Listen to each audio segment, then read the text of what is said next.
समना भदौआ के पड़ला फुहार हो नेहा के पिया घर अइले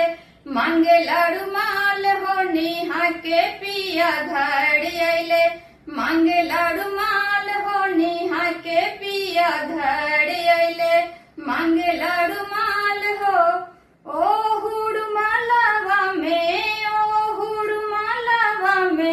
दूध गो अनार हो चिड़ैया लेके उड़ गइले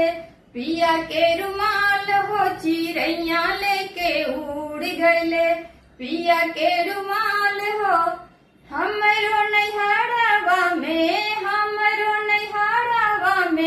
भारी दुकान हो तनी जायदा नाई हरवा पिया लाए रुमाल हो तनी जायदा नाई हरवा पिया लाए रुमाल हो तनी जायदा नाई हरवा पिया लाए रुमाल हो।